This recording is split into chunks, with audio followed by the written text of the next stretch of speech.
Good morning. Let's begin with the next session, management as a driver of value creation. First thing I'd like to say, we have 4 chairs here. One panelist is unfortunately not here, Javier Basagoite, because unfortunately he's busy tomorrow. He should have travelled in from Madrid and he couldn't have risked not being able to make the trip back. That's a side effect of what's going on in Barcelona these days. Down. And that's a shame, because the panel was comprised initially of 2 management platforms, HIP and the other one, and then we had 2 investment managers, so it was perfectly balanced out. So I'd like to kindly ask our participants to act as if Javier was here. Management is a driver of value creation. What does that mean? It means alpha. Market sale replicates systemic risks. That's something you can see sector by sector. Alpha is the management ability that is specific and individual to the players, and it provides value and differentiation. So let's begin by talking to Monse.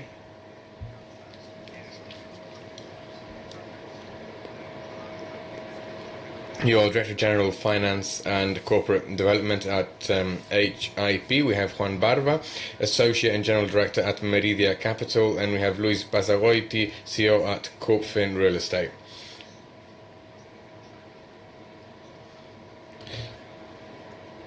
So after the crisis and the recovery in 2013-2014, so 5-6 years later, interest rates are at a historic low. So we need to do something if we want to add value. I'd like to ask our panelists to describe the current market context, the current macroeconomic conditions, and explain to us what the drivers are for creating value. I'd also like to ask them what their investment theories, principles are. Monse, thank you. So market conditions have changed, as you said. To be specific, in tourism, there had been some growth. There was an annual growth of 4.5% for a number of years. This year's yearly growth was 1%. What has improved is expense per tourist, which has increased by 2%. But as you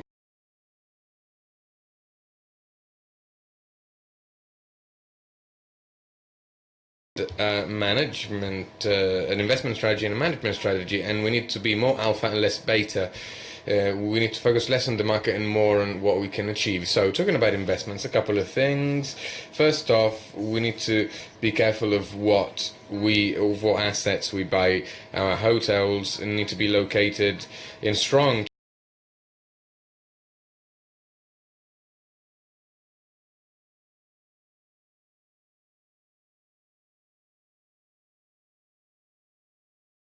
million tourists a year, just to give you an idea. So we invest in strong tourist destinations. Secondly, we invest in assets that are capable of creating value. If an asset is tired, so to speak, where no capex has been invested over the past few years, is not good. We need to be able to invest capex, transform it, conceptualize it, and achieve a price rise. Regarding management, our model is based on contract with operators, management contracts or variable rent contracts, and we have much leeway for action, because if we want to protect the value of real estate, we need to be able to have an impact on cash flow, and the only way to do it is to work jointly, hand in hand with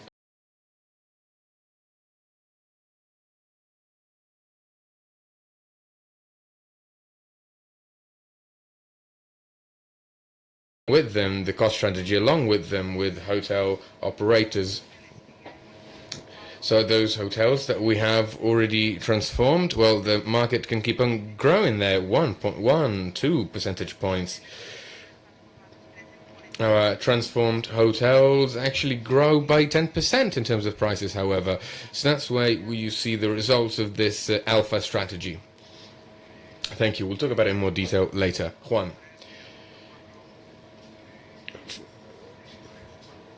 About 3, 4, 5 years ago,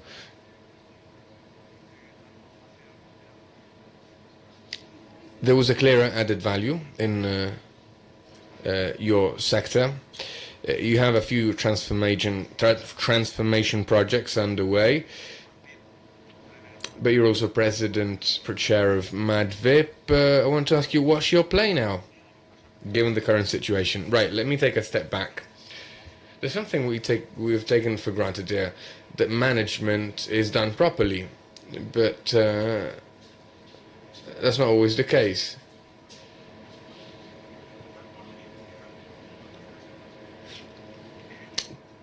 Assuming that funds do asset management is a dangerous assumption.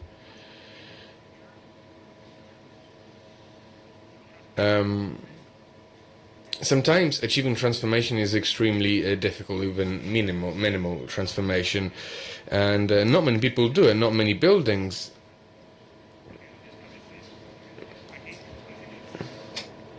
have been managed properly.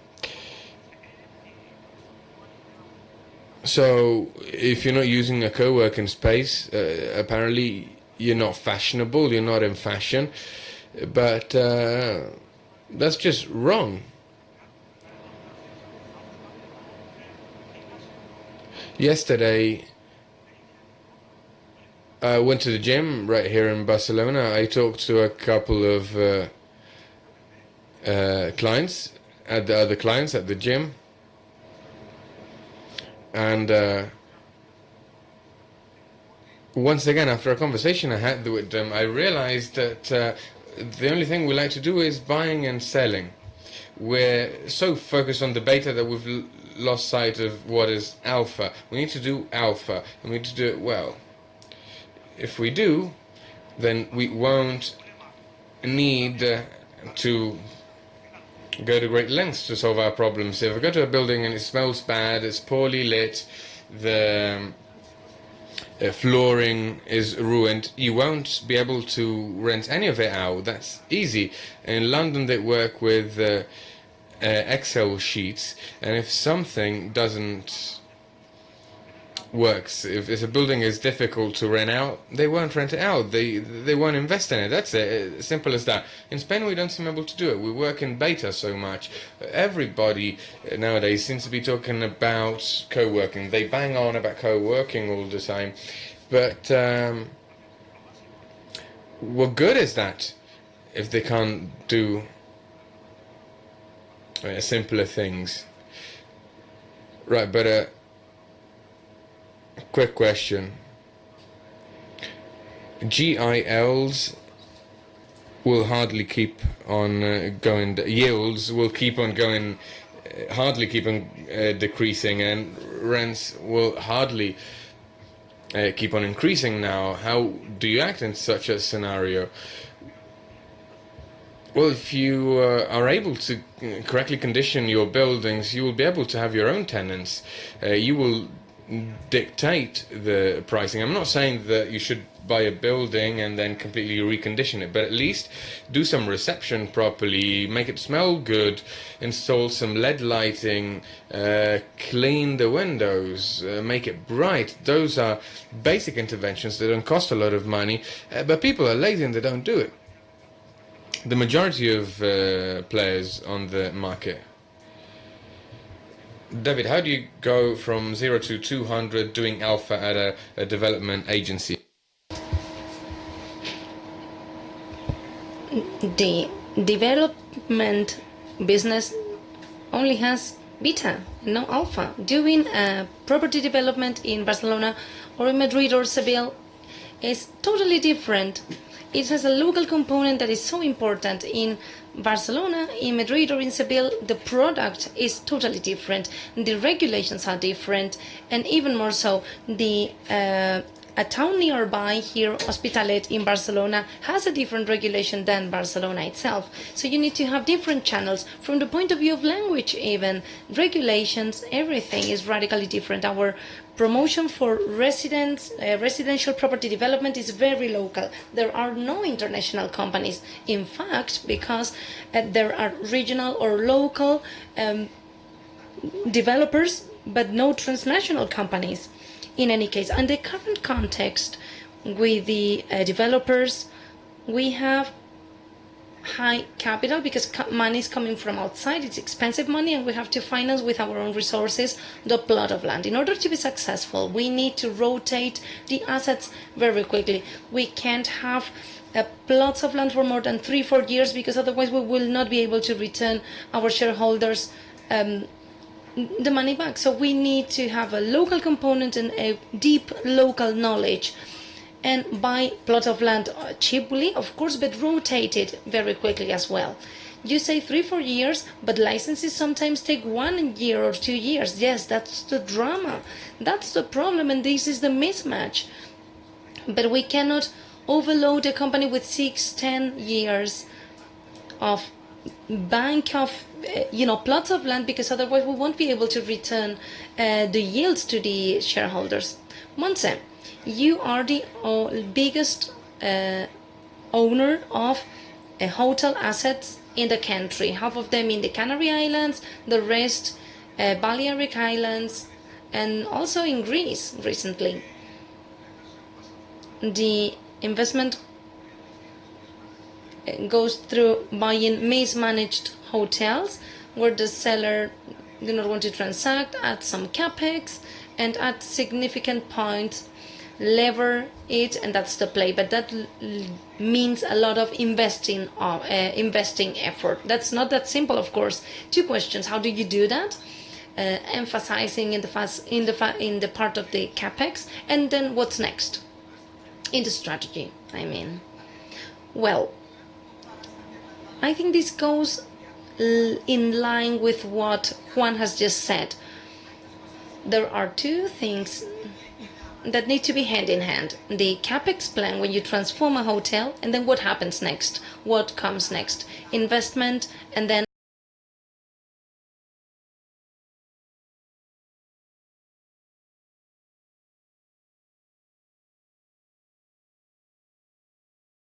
we've been on holidays in a hotel. But it's not only making what is old, make it in new. You need to think about the concept, you need to think about the final user who is going to be using that hotel. And this needs to be linked to the operator that will be operating that hotel. It's not the same to work with Melia, Ritz-Carlton. All of them are good, but each brand will offer different things. So understanding very well these euro by square meter or this euro by room that you're going to invest, how are you going to invest it, is so important. And this exercise needs to start in the underwriting. When you are thinking about buying an asset, it is very important to understand how much you're going to pay for it, and what are you going to do with it next, and if it makes sense in the market. Once you've done it, the other topic is managing it. The operator that you've chosen because you believe is the best to operate that hotel with this new concept, will this operator be able to get the cash flows you've prepared in your business plan? The capacity to get the cash flows that you wrote in the underwriting when you buy the hotel is key. And when you are on an Excel sheet, you may start writing cash flows and everything can be possible, but you need to stay there and make sure that the operator is doing its job properly month by month on a monthly basis. And we found Thomas Cook, and you should anticipate these kind of things. You need to decide on a common strategy to minimize the impact this is going to have in your performance and in your operations. This is a bit our daily life and the levers that we use in order to create value. This HIP is a very young company. When we explained this in 2015, everyone was to be proven. Fortunately, we have reopened 15 old hotels, refurbished, and the result is there. The market has welcomed it. If you do this transformation on a proper way, the result is going to be there, and you can see that. And it's also there because we are in consolidated markets. If you do this on a less mature market, maybe it is more difficult to obtain the same results. All right, Juan, you were mentioning before doing asset management, all right? But one of the things that Meridian is characterized by is because of its anticipation, because it mainly has transformed. Madbeat is an example of that. They are using neighborhoods that are really transformational. What led you to really stand up for these neighborhoods, which were really satisfying demands and satisfying the user for great occupancies that are making you so successful? All right. I am not going to say we are visionaries, but this has a part of within the M30 road in Madrid, the inner circle of Madrid, if it's Castellana or Diagonal in Barcelona, even if it's to bring down a building, you have German investments, and we want to be there, but we were taken away from those places. I cannot be present in Castellana, for example. So once you're out of those places, you need to take a look at where you want to be. So what we saw is that there was a trend after speaking with many foreign investors, because most of our investors are from abroad, where the back to the city mindset was there. In Barcelona, it was much easier to visualize because there were very successful projects for the city in this sense, with a potential of growth that is really huge and absorbing a technological demand, and many foreign companies that wish to establish in the city. They want to have the beach nearby, and that was Basovia, and that was the way we stood up for it. And we went to Siberia, and then 22 at North, which was not much developed. In both of them, we're really happy to have done so. We just missed not to have bought more, and that's the only thing we may regret. Then Madbeat. This is the place of Julián Camarillo. The fact of changing Julián Camarillo into Madbeat, it is a much better name now. The previous one wouldn't be very good for marketing, but Madbeat, as opposed to 22 at, which was promoted by the Barcelona's city council, this is a spontaneous area where luckily we had a very powerful cable, and tech companies approached that area. We want to take the opportunity that we know this area, that we're landlords in this area. We have created the Madbeat brand. We've spoken to the city council of Madrid, and now in the city council, they believe that this is an area with low rentals, where you have access to cable. It's middle on the way to the airport, and the development, as they are asking for it is similar to the 22 at, and it's an obvious development. So now the city council is willing to promote it and to help us, and this is something similar to what happened in Barcelona in 1999. It's not only the alpha of improving a building, it's the mega alpha of improving an area and not a building. David, you're a listed company, and so your company is not cyclic. The nature and the origin is to harness a moment in the market where you can buy plots of land. Now there's a problem because prices of the housing are really increasing more than salaries. So how do you how do you satisfy the market? Does it make sense building to rent? Does it make sense to continue focusing in building to sale? What are the strategies? Do you combine them both? How do you convey the investor the continuity and the adaptation to the needs of the market? There are many topics you've mentioned. what is desirable for an investor is not to find situations that we've been gone through, where there are increases in the sale price of, these are double-digit increases, and this is not healthy. This generates problems. The supply of plots of land that we could buy on a recurrent basis and keep prices with a healthy growth, that's desirable. That's the ideal situation. The fact that we are listed forces us to comply with a series of commitments that we have assumed with our shareholders. At certain points where the sales are freezing, the build-to-rent can help. In our case, we've launched a project for build-to-rent with 500 turnkey houses, and this is justified. The rationale behind this is that these are plots of land for 3-4 years time that we bring today logically at a lower price. But if we had only plots of land to launch immediately for a developer, the haircut is really very important there. So my perception for the build to rent is that we need to have an investor with lower requirements of capital, maybe the insurance companies, and maybe this sector, the build-to-rent, can grow on a more relevant way.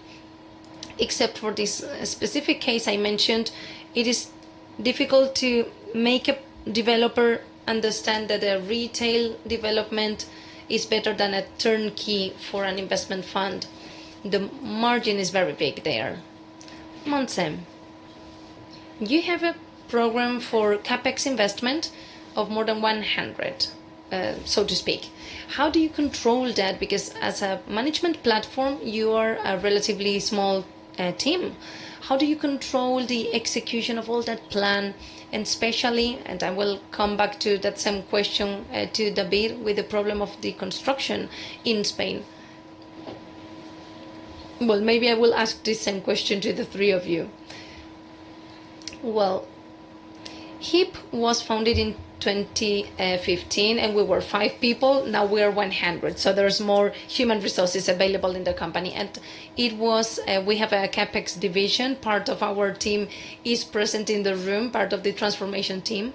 So the first thing is we include, or we recruit talent. This is nothing new, of course, but it's important for a company that was born 4 years ago. The recruitment process is very important, and understanding the background and the story that you are including into your team.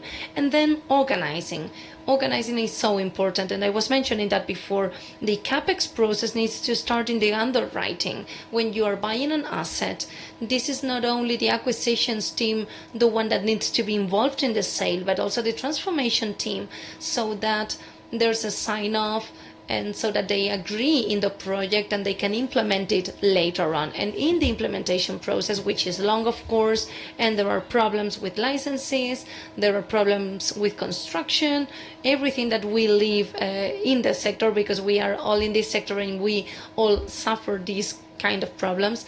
And we need to be very diligent and understand that you have the best team in each of the area, because this is also very local. It's not the same to build or refurbish a hotel in Fuerteventura or in the Balearic Islands. This radically changes. You need to have regional or local teams, and we as HIP, you need the consultant move everything forward. And then control, of course, monitoring the deadlines, monitoring the budget is being complied by. That's another milestone.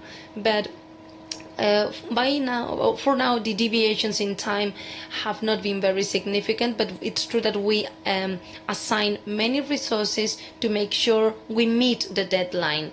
But before refurbishing an office or a hotel until it's ready to be sold in the market, well, times are long and things can change in the market, so meeting these deadlines is crucial. How do you control the different developments, the property developments, with the problem we have with different constructions for residential sector? Our sector is very local, as I said. We need people with great local knowledge, not only in terms of city councils, not only in the product, but also about the constructing companies. The construction sector has a problem that is inherit. Let's think that historically this is a type of profession that has gone from parents to children. There is no formal education system to transfer this knowledge, and the crisis interrupted this way of learning from parents to sons or children. Once we started to see demand in construction after the crisis, the costs start to increase, and in the last 18-24 months we've seen increases in costs that are really crazy, because there is no capacity in the industry, there is a lack of a task force. The immigrants left and went back to their countries, and young people do not want to be at 7 in the morning with -3 degrees while the boss is shouting at him, and that's of course comprehensible. So this is a very difficult problem to solve, and the labor force that comes from abroad is not prepared. And fortunately, we're at a moment where demand is stabilized, and this inflation of costs is also stabilized.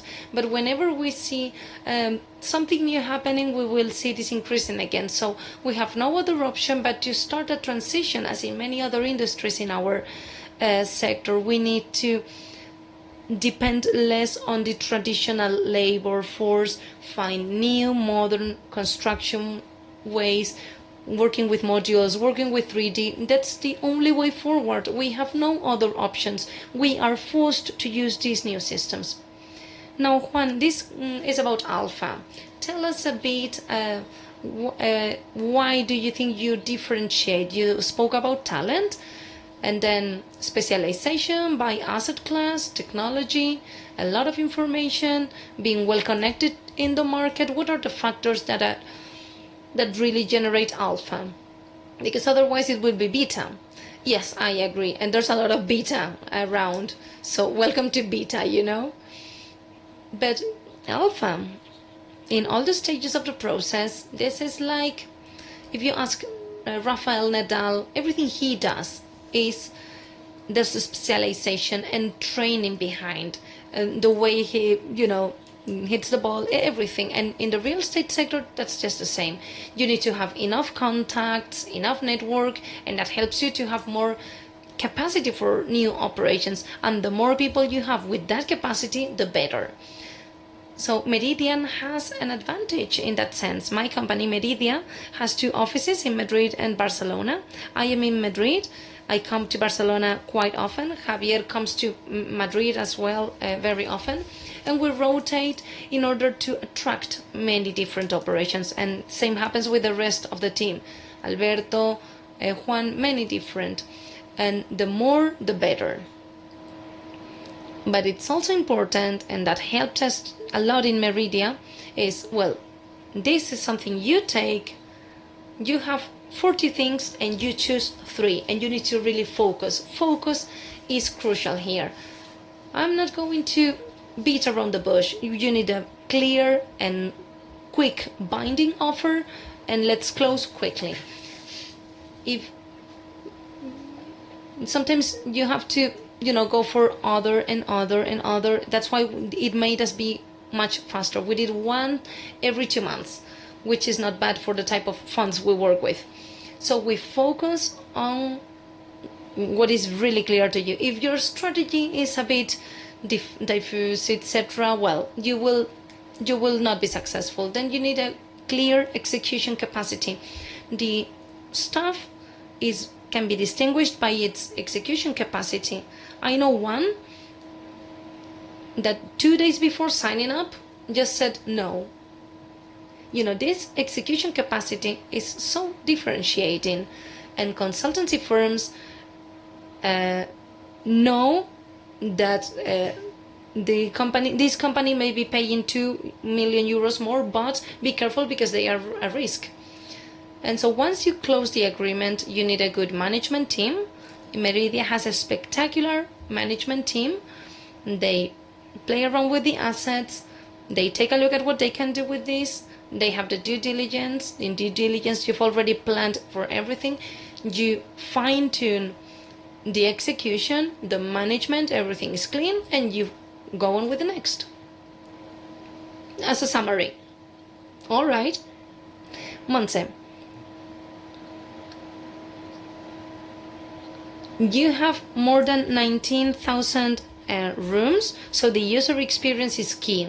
In your case, how do you monitor really all the information, big data from the different destinations? Because, well, I know you have more concentration in some places than others, but, well, in the end of the day, the hospitality sector is the first that really, thanks to digitalization, started to get in touch with the final user. So big data has like 2-3 applications in the hotel sector. The first is that it enables you to know your customer better, what he or she likes, what is he or she doing in the hotel, out of the hotel. There's a lot of technology providing you a lot of information, and this information is something you can use when you buy the hotel, when you design the CapEx plan, when you are managing the hotel after refurbishing it.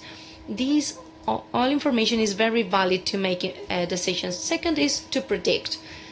This sector, fortunately, has anticipated books and reservations for the rooms. So this helps us for the technology to have this information before it used to be some years ago. Today, almost on a daily basis, you can see the reservations you have for 2 or 3 months. So the prediction, the ability to predict your forecast, your business plan, etc., thanks to digitalization and technology, is much higher. And finally, controlling and managing. This is all, of course, linked to the strategy of the daily work. If you can plug into the data of the hotel and really understand what's happening there every day, how many rooms are being sold, how many lunches and dinners are being sold, how many people is swimming at the swimming pool. Having that daily information helps you to make decisions, and in the end of the day, the purpose is to make your business plan become a reality when you acquire a hotel. But of course, it's essential and it helps us a lot. In the crisis, the big developers disappeared. Some of them survived during the crisis, and some of the representatives are here in the room, but the big ones, most of them disappeared. I said in the beginning from 0 to 200. I was not speaking about speed, but also in terms of people. Because I think you're around 200 employees in your company. What is the key?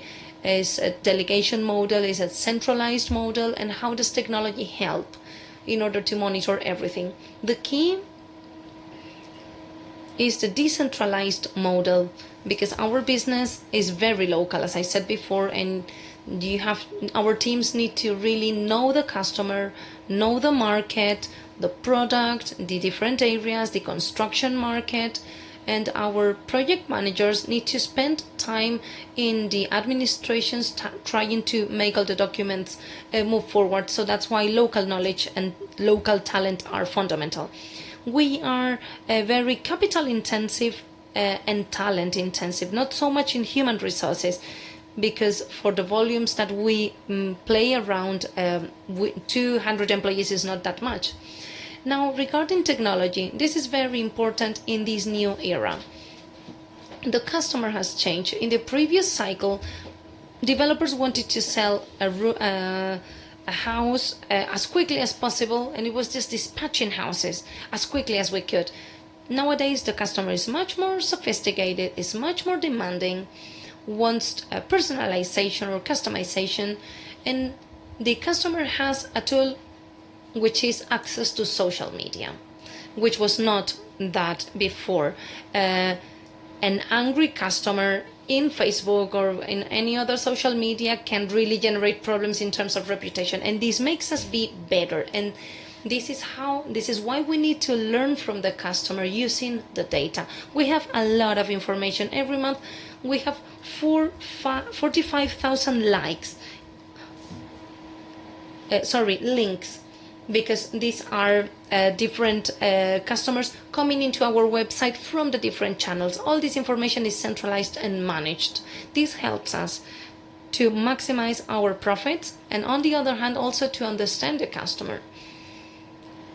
And to develop a customer experience, you manage from the beginning to the end, accompanying him or her throughout the whole journey. The customer that has bought since minute zero and is going to receive his house in 18 months, in the best of the cases, should not have different expectations to what the real product is going to be. To avoid these kind of frustrations, we need to accompany throughout the whole development stage, so this customer can generate a sense of belonging to the group. Nowadays, with technology, this is vital. Very easy.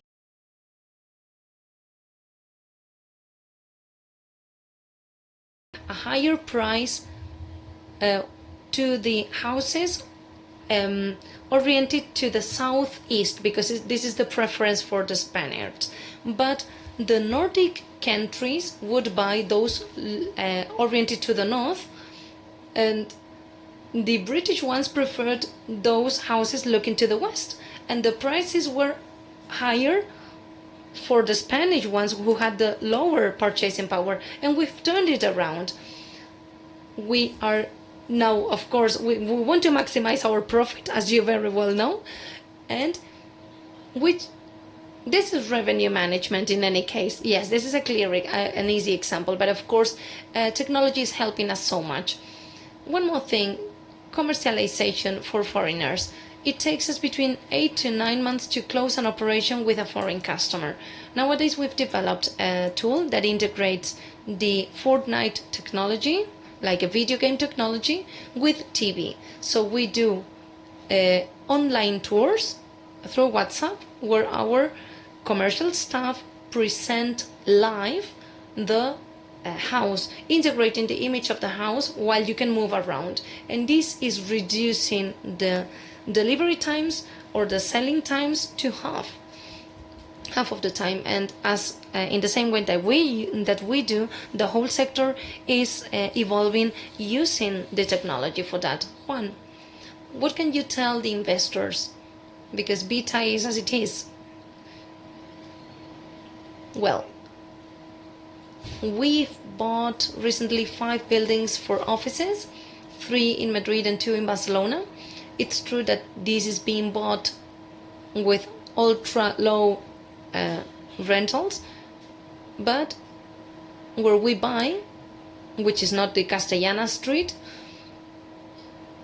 are not similar to 2007. Maybe you need to do quicker actions and quicker transformations, but we can do many improvements. And as people continue to be very lazy, if you buy the building and you refurbish that, that's really great. It's an added value because people are lazy. This is improving the building and you get better returns for that. And logistics. In logistics, it's a bit harder. We have a portfolio where we find it harder and harder to do operations. And there's something that generates doubts to me, and even more so in Madrid than in Barcelona, because in Madrid doing property developments is a bit more difficult, and from the regulations point of view, this is a bit more difficult. But in Madrid, I do see that some people think this is, a party, and you need to analyze the numbers. You need to take a look at the pipeline. Because there are 2 markets. We have the logistics market and the money. And if you decide that retail is not good and logistics is better, well, we have to moderate everything. Montse, your shareholders, coming from the big investment managers, have doubled their income, and 7% of that capital is perpetuity capital, which means there's no return date. It's been done in other asset classes and in other geographies, which is consolidating the platforms by geographies. That's an example. But what is the way you're going to take the Mediterranean? What is your strategy? Well, the strategy is to create the leader of hotel investments in the south of Europe. Europe is quite fragmented, and players with certain size that may attract institutional investors You know, there's one which is Bandox in the north of Europe, which are urban hotels in Sweden, Germany, and the north area. Then Covivio, French, they have hotels in France, England, of course, urban. Both are listed companies. And then in the south, paradoxically, there is no one, or it is being created, which is HIP, my company. And the purpose of the trips of Europe is leisure. We always think about urban, but people in the end travel for leisure purposes than instead of so much for business purposes. So it's strange that we do not have a vehicle for investment for all those investors who would like to go for the vacational hotels. And this is our purpose and our target. What did we do for that? We started in Spain in 2015 with Bank Sabadell. Then in 2017 with Blackstone we bought Hispania. We're the number one in ownership, 18,000 rooms. Under us we have Melia with 10,000 rooms. And once you are consolidated in one country, you want to go to other countries, and this is why we went to Greece. Why did we choose Greece, and why there may be other investments in the south of Europe? Well, the markets are very similar. Either they are now or they are so because Greece in a very similar situation to Spain 10 years ago. So it's very easy to understand the market trends, and it's, well, nothing is easy, but it is reasonable to apply your business model in Greece because it is a very fragmented country with hotels where no capex has been invested, with many families owning a hotel and operating them, and with a big opportunity to buy hotels. And again, what I explained in the beginning, capex, concept, finding operators, and make the rates go up. Greece, well, focusing is of course important. As you said before, it is 30 million tourists every day in Greece, and they are first line of the beach, prime locations. Some of them, maybe you have second line hotels and we're not investing there, but the focus is really important. So where are we going to? We want to be the leader in hotel investment in the south of Europe. An easy question now. The development sector in Spain, whether it's listed or not, is it beta or is it alpha? And please elaborate on your answer. That's a difficult question. I wasn't expecting it. It was a surprise.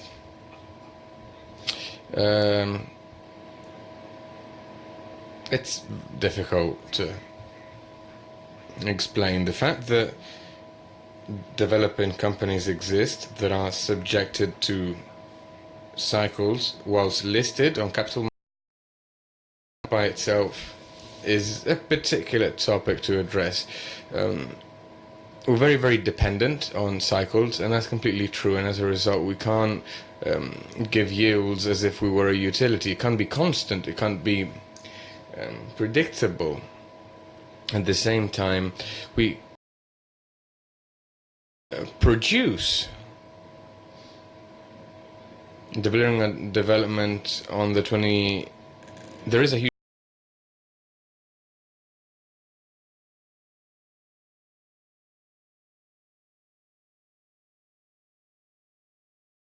no difference, but as far as the rest is concerned, the difference is huge. So the fact that you're listed in the stock market is connected to other reasons, perhaps. Okay,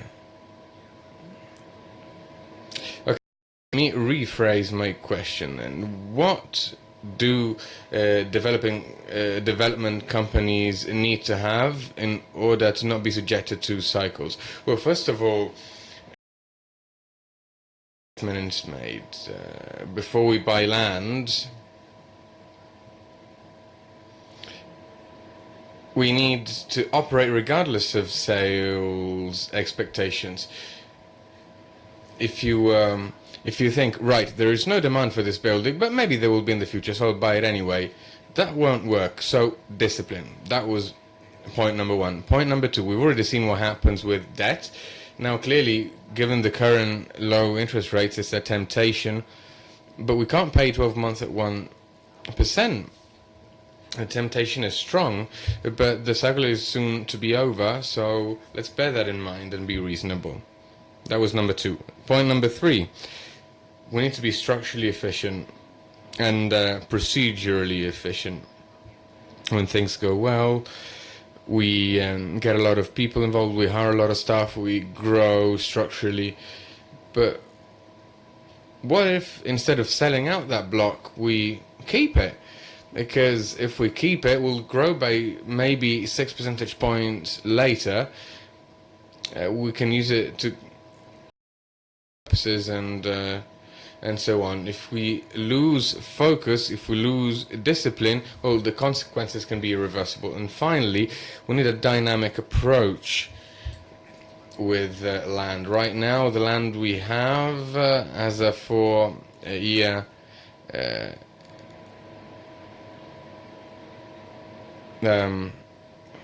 duration, the contract. So it's important to look at the cycle, and perhaps it might be interesting to grow in size so as to live out the cycle without receiving any harm. Why is other markets such as France or England, large companies have a share of as much as 45% of the market? Well, the land market is a lot different. It's very, very different in France and in the UK. Yes, in the UK too. In the UK, they've got land options. Landowners sell options to people who have a huge database of options. Even imagining to do that here is completely insane. We couldn't do it in Spain. Secondly, doing development in the north of the island or in the south is the same thing there. Same clients, same products, same rules, same sales channels, same language, same contractor. Spain is a mess. So it's a very, very different market. My friends from the investment bank, every time they come here, we compare the Spanish market with the American market or the French market, the UK market, and the Spanish market is very, very different. Because after all, what we are here in Spain is a collection of several villages. All of our cities are surrounded by walls, and between a city and the next is kilometers of deserted land. And the rest of Europe is a homogeneous urban area, but not Spain. Talking about nature, sustainability, is that a responsibility that we have? Is that a need that we have to fulfill? Or is it something we can use to create value? The three of them, I think.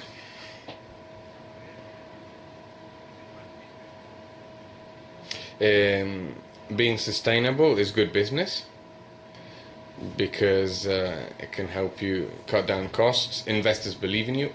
You believe in it.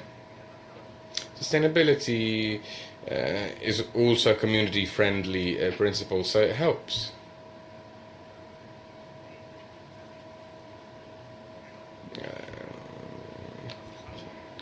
Clearly, you're there because you want to profit from your activity, but at least you're doing some good at the same time.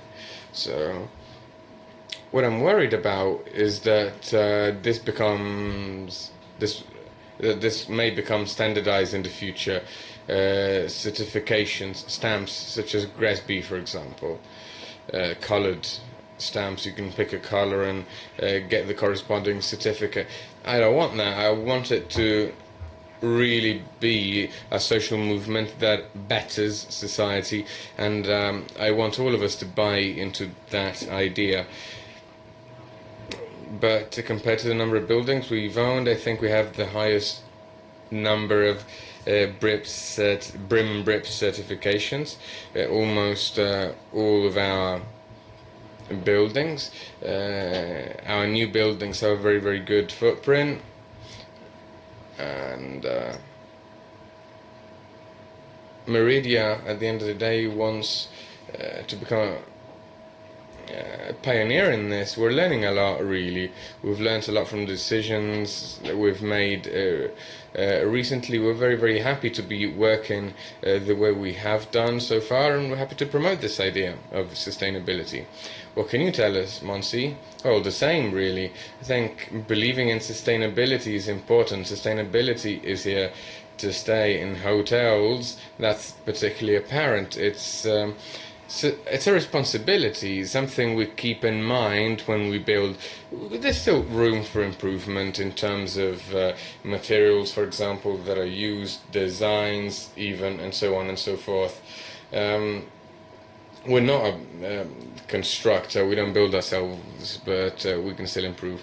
And then we can also improve in our day-to-day life as an operator. I think, you go to a hotel and you often get recommended not to change out your towels every day, and that's absolutely great. That's something we've all seen, but the bottom line is we all need to make an effort if we want to improve in this regard, and companies should lead the way. David, we're still building houses like Romans used to. What? Will we grow in the future? Will we become industrialized? Well, definitely. There's no alternative. The problem of industrialization doesn't have a solution, but with industrialization we can deliver our products sooner, earlier. In our business, we sign a purchase and sale contract, and it normally takes us 2 years to deliver. If we can reduce it by half, well, we'll make a lot more money. Building homes in a controlled environment is better for employees, more healthier for employees. Women could easily participate. I remember that once I took a number of people around one of our factories, and these visitors were surprised at the fact that we had a lot of women in our employment in the factory. It is possible. Through industrialization, you're able to cut delivery time in half. And from the point of view of environmental impact, there are also some very evident benefits there. From the point of view of costs, and again, delivery, it's very important. Nowadays, we hire some workers for a given amount of time. We estimate a price, but we don't actually know when we sign the contract that that's how much we're going to pay, because there can be delays. Anything can happen, and change our initial expectations, but through industrialization all of that won't happen again. So I don't think we have an alternative. I think eventually we will become industrialized, even in this sector. Right, so this is the final stretch. I'd like to quiz you now, and it's important that you answer quickly. 10 questions. First off, Juan, at what point are we in the cycle now? Well, it depends. Halfway through. Not exactly halfway through, but in that area. In a phase of transition, that's what we're doing. We're transitioning. About halfway through, but closer to the beginning, really. I think it's a long cycle. Investment volume in 2020. Will it go up? Will it go down? It will stay the same. I think we should do a like for like. Last year we had the Hispania operation, and that was a distortion. If you don't take that into account, it will stay the same. It will stay the same. How much will GDP grow in 2020 in Spain? 1.8, I think. That's the estimate, and I have no better information. 1.8, I agree. 1.8, that's what the government said.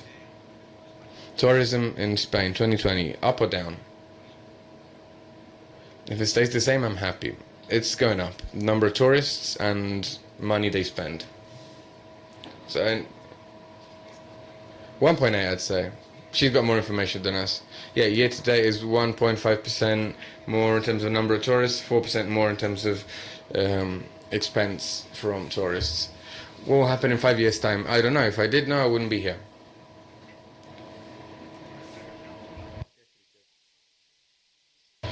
Trichet, governor of the European Central Bank in September 2008, knew IMF was going to go bankrupt 1 month before it happened, or at least thought it would, and it was a big mistake. So answering that question is impossible. I can't answer that question either, but thank you though. That's a good answer. But if you could take a bet, I wouldn't. I don't dare betting on that. No, ask us another question. Government in 2020, yes or no in Spain? Oh, but they better come up with one. I hope so. I hope so. I think so. What are you mostly worried about in management in the short term? Short term? Well, in the very short term, there are several political problems that still haven't been solved. Catalonia, Spain. So that's why we're talking about it a lot in the newspaper these days. Well, Brexit, 30% of tourists in Spain are British, and sustainability, because measures are being adopted. Tourists don't travel by plane, they travel by train, whereas they should be informed. Well, we should make sure that planes are made more sustainable, otherwise we'll all suffer. 15% of GDP in Spain is tourism. If tourists don't go to the islands anymore because they won't take planes anymore, and it becomes fashionable to travel half an hour away from your hometown, then no, that's bad for everyone. Doubtlessly political uncertainty. I think that has a big impact on consumption, and it affects all of us. And then construction can also be a problem in the medium term. Yeah, what David is saying is very important. There are lots of constructors that had terrible balance sheets because of that reason. It can be a problem in the medium term. So what concerns in the medium term? Well, I think like David. I think I'm expecting a reasonable cycle. I hope there won't be any disruption, any external disruption. If there's customs duties, Brexit, there's lots of populism here. Impact on that, but I hope not. Yes, I'd like the cycle to stay the same. I'd like growth to stay the same as well. For an asset to be active, people need to work, people need to buy.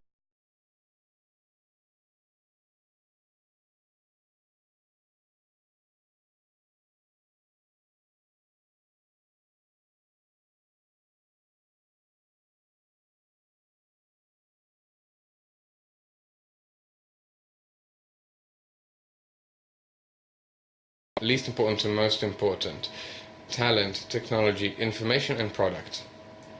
In management, that is. Alpha.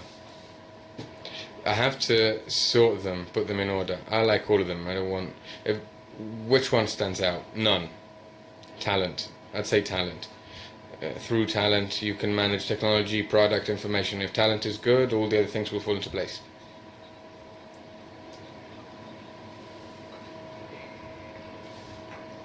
No more questions. Do you have any questions for me? What's your opinion? It's a good question. Short and medium term. In the short term, the principle is this. If interest rates are low, investment in real estate doubles. From 4, it's heading towards 7-8%. And that's probably structural already, which means that regardless of macroeconomic factors, there will be a lot of money in the sector, so there's a lot of potential for growth in alpha, and that's good news. To me, it's great news, in fact. So regardless of how beta behaves, alpha has a lot of room for growth, and there's a lot of things to do there because it's a structural change, this one. In the medium term, if you are able to make sense of the current geopolitical factors, then you deserve an award, because there aren't too many scenarios to consider. There's a lot of uncertainty in the current cycle. So, any more questions? That's it then. Thank you very much for taking part in this session. Big round of applause for our speakers. Thank you.